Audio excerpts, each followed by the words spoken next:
Assalamu alaikum to all the audience and especially to my beloved, respected brother. Assalamu alaikum warahmatullahi wabarakatuh. Waras jirtan hundi waan cufa duru obboleeskii jaalatamaa fi kabajamaa Dr. Zaakir Naayik eegii jaan qajeela si arge yeroo dheeraa darbee jira. Yeroo xumuraatiif Piinaay keessatti si arge. Amgar Piinaay akka seensiinaa yaman rakkoo wayii ni jira. Hayyaan Piinaay irraa dhufe. Karaa dheeraa kan maatikii guutuu qabadhee qajeelatti jaan si arguuf dhufe. Jarilleen qajeela si arguu barbaadu. Maashaallah yeroo hundi TV irratti daawwatu. Am qajeela si arguu fedhu. Hayya alhamdulillah. Maashaallah mata dureen qophii irraa islaamummaan furmaata namummaati jedha. Haa ta'u malee wanni addunyaa teenyaan keessatti argaa jiru waan nam gammachiisu miti. Suuriyaa keessatti maaltu mudataa jira? Muslimattu muslima ajjeesuu jira.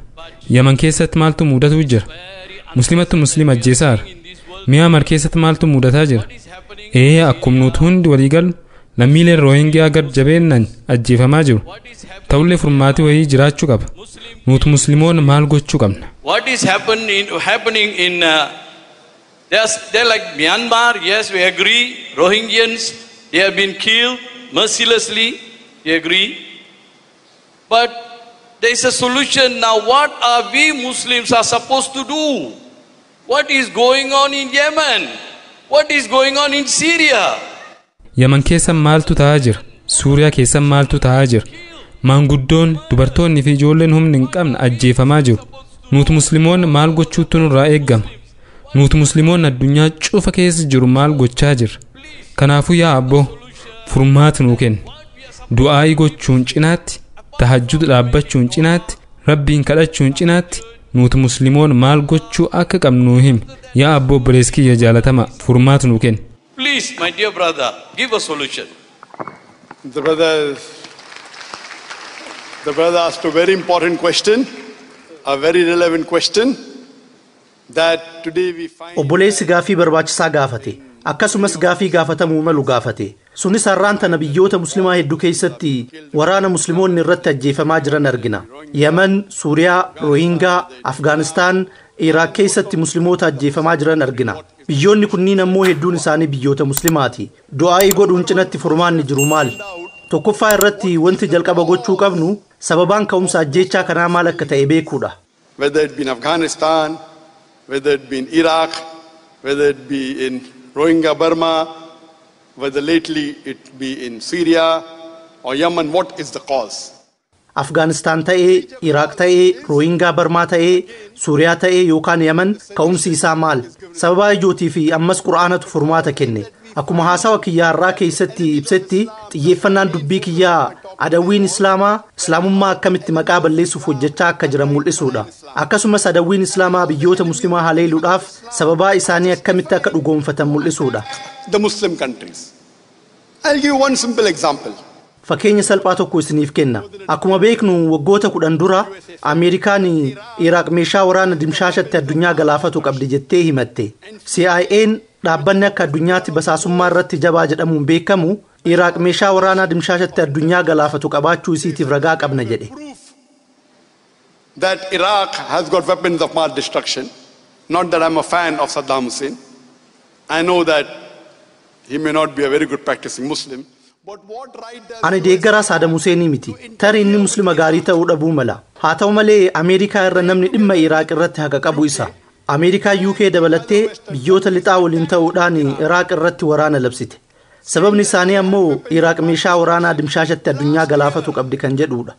Waggaa darbee akka gabaasa dhaabbata mirga namoomaatti oduun meeshaa waraanaa sun gabaasa kijibaa ta'ee argame. They said it was a fabricated report.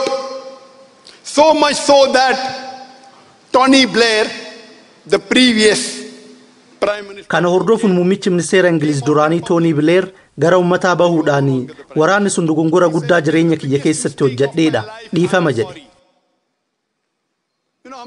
Namni meeqa akka ajjeefame beektu?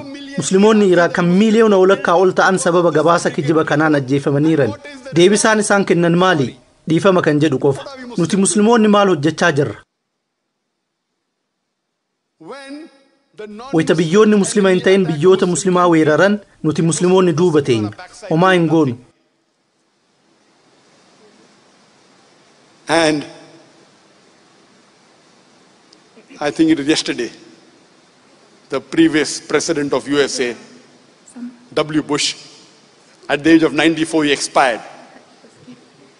He was one of the cause.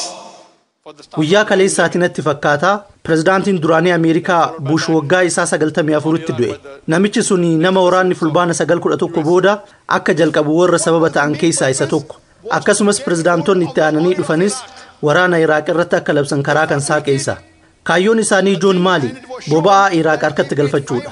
Oduu kijibaa dalagan saniif doolaara Ameerikaa miliyoona 540 kafalan. Ameerikaan doolaara miliyoona 540 kafaluun viidiyoo kijibaa Iraaq meeshaa waraanaa dimshaashatti addunyaa galaafatu qabdi kan jedhu dhugoomsuuf hojjechiiste. Viidiyoo takka dalaguuf miliyoona 540. We Muslims, what is the fault of the Muslims? We are not united. In Afghanistan, rakkoon muslimootaa maali? Nuti tokkummaa hin qabnu. Wayita Afgaanistaan Raashaa waliin waraanatti jirtu san yeroo sanitti Raashaan diina Ameerikaa turte. Ameerikaanis Raashaa mo'achuudhaaf gargaarsa biyyoota muslimaa fi Afgaanistaan argachaa turte. Sunis Raashaa Afgaanistaan keessaa baasuudhaaf godhame. Hilaarii Kilintan viidiyoo tokko irratti akka dubbattetti doolaara biliyoona 8 baasii godhan. Baasiin kunis Raashaa waraanuudhaaf Afgaanistaan gargaaruu fi Xaalibaan hundeessuudhaaf oole. Ofumaa hundeessanii ka'anii booda irratti shororkeessitoota isaaniin jedhan. Shororkeessaan guddaan eenyu? Namicha yakka raawwate san immoo namicha nama gocha shororkaa san raawwatu uume. Shororkeessaan guddaan eenyu? Nuti hoo maal dalagaa jirra? Homaa. Isaan biyya laaftuu addunyaa tan taate Afgaanistaan irratti boombii kilaaster jedhamu roobsaa jiran. Boombiin kilaaster kan isaan itti roobsan eega lafa gahee booda gara boombii hedduutti qoqqoodama. Kanaanis Afgaanistaanota kumaatamaan lakkaawaman ajjeesaa turan. Nuti musliimoonni maal gochaa turre? Homaa. the problem is that we Muslims are united. Rakkoon nuti musliimoonni tokkummaa hin qabnu. Wayita musliimoonni ajjeefaman eenyutu ajjeechaa san deeggaraa jira? Namoota muslima hin ta'in deeggarra. Namoonni ajjeechaan kun akka gaggeeffamu duubaan ta'anii qindeessan eenyu?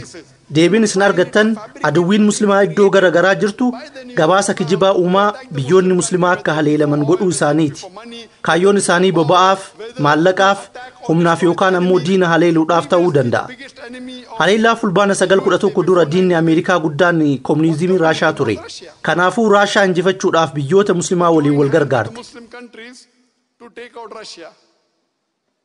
Furmaanni rakkoo kanaa Qur'aana keessatti kaa'ameera. Sunis suuraa Ali Imraanii suuraa 3ffaa aayaa 103 irratti Rabbiin subhaanahu wa ta'ala akkana jedha. Wa'tasimuu bihablillaahi jamii'a walaa tafarraquu. Haada Rabbii hunda ta'aa qabadhaa. Adda adda hin beeynaa. Haadni Rabbii Qur'aana kabajamaa fi hadiisa sahihaa Nabi Muhammadiiti sallallahu alaihi wasallam. Nuti musliimoonni haada Rabbii yoo jabeessinee qabanne akkasumas hadiisa sahihaa Nabi Muhammad sallallahu alaihi wasallam yoo jabeeffanne hoggantoota addunyaa tanaa taana. Seenaa yoo dubbistan Qur'aan buufamuu isaatiin dura Araboonni ummata tuffatamaa turan. Yeroon sunis yawmal jaahiliyyaa yookaan yeroo doofummaa jedhamuun waamama.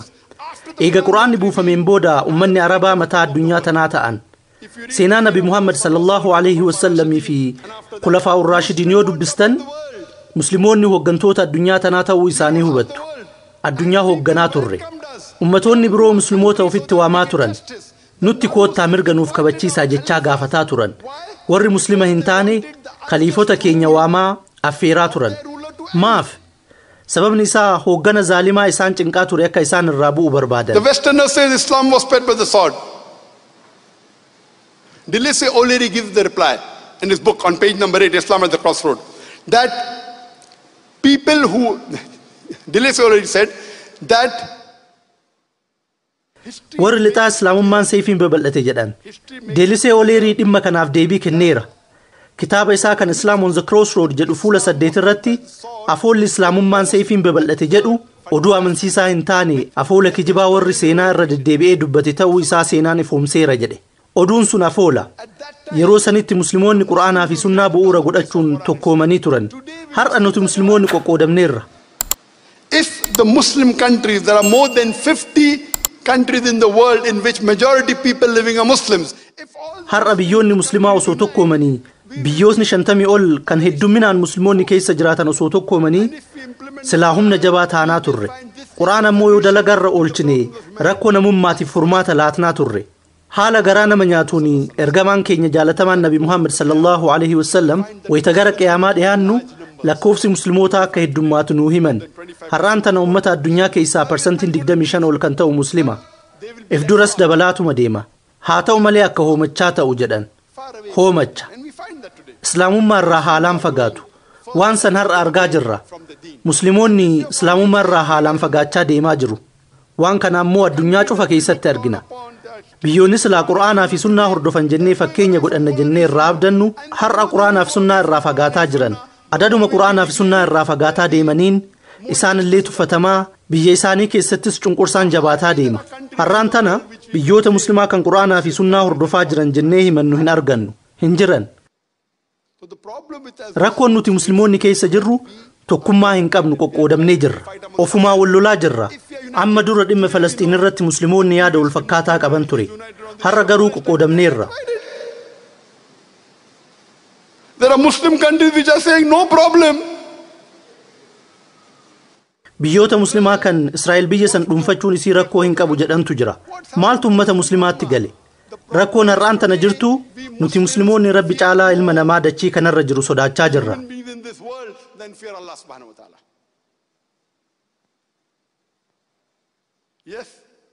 Dhugaadha namuu humna qabu irratti hundaa'ee gaafatama.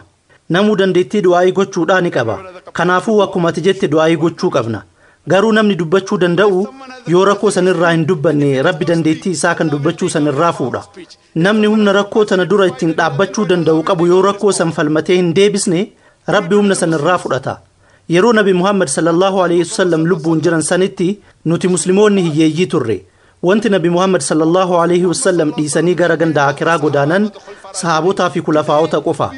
Har'aan tana nuti muslimoonni dureeyyii addunyaa tanaati. Nuti warqii gurraacha boba'aa qabna. Maal dhabne? Homaa. Garuu isaan nutti fayyadamaa jiran. Quraanaa fi sunnaa hordofuudhaa fi qabeenya qabaachuun dirqamaa miti. Nabiin keenya jaalatamaan nabi Muhammad sallallahu alaihi wasallam haga durummaa fi qabeenya ummata kiyyaaf sodaadhu, an ummata kiyyaaf hiyyummaa hin sodaadhu jedhan.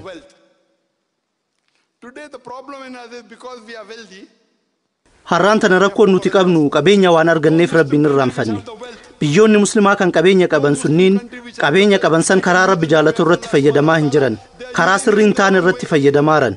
Fakkeenya kennuun narraa hin eeggamu addunyaan cufti ni beeka. Namoota biroo ittiin gowwoomsuuf fayyadamaaran. Islaamummaa ittiin kaddamuuf fayyadamaa hin jiran. Rabbi nurraa hajaa hin qabu. Rabbi diinii isaa injifataa taasisuuf anaaf si'ii faayidaa hin qabne kanatti hin hajamu. Rabbi ifatti nutti himeera. Bakkoota gara garaa sadii irratti suuraa Toobaa suuraa 9ffaa aayaa 33 irratti suuraa Al-Fathi suuraa 48 aayaa 28 irratti suuraa As-Saffaa suuraa 61 aayaa 9ffaa irratti هو الذي أرسل رسوله بالهدى والدين الحق ليظهره على الدين كله. That Allah sent his messenger with guidance. inni isa ergamaa isaa qajeelfamaa fi amantii dhugaatiin amantii hunda irratti ol taasisuuf jecha ergeedha. Itti aansuun rabbiin bakka tokko wakafaa billaahi shahiidaa ragaaf rabbiin qofti gahaadha jedhe. Bakka lamaanitti ammoo walau karihal mushrikuun osoo mushrikoonni jibbanuu jedhe. Rabbi amantiin islaamummaa kun amantiiwwan hafan hunda irratti ol aanaa akka ta'u waadaa seeneera. Rabbi anaaf isii faayidaa hin qabne kanatti hin hajamu. Amantii isaatiif rabbiin gahaadha. Injifataa ni taasisa. Rabbi carraa nuuf kennee dalagaa nabiyyoota akka dalagnee mindaa nabiyyoota argannu karaa nuu godhe. Rabbi akka aduutti akka ifnuu fi carraa nuu kenne. Wallahi nuti muslimoonni rabbii fi rasuula isaa irraa fagaataa deemaa jirra. Furmaanni tokkichi jiru rabbii fi ergamaa isaatti deebi'uu, Qur'aanaa fi hadiisa sahiihatti deebi'uudha. Inshaa Allah yeroo san nageenyi ni argama. Hadiisa nabi Muhammad sallallahu alaihi wasallam kan qiyaamaan dhaabbachuun duratti muslimoonni addunyaa tana waggaa 7 ni bulchu jedhutu jira. Sun ammoo waggaa haalaan irra bareedaadha. Guyyaan sun yoom akka dhufu hin beeknu. Jiraannee yeroo san akka agarru du'aa'ii goona. Kanaafuu furmaanni muslimoonni Qur'aanaa fi hadiisa sahiha irratti hundaa'uun tokkoomuudha. Deebisaa sii kenne jedhee amana. The solution is the Muslims should be united on the basis of Quran and the Sahih Hadith. Hope that answers the question.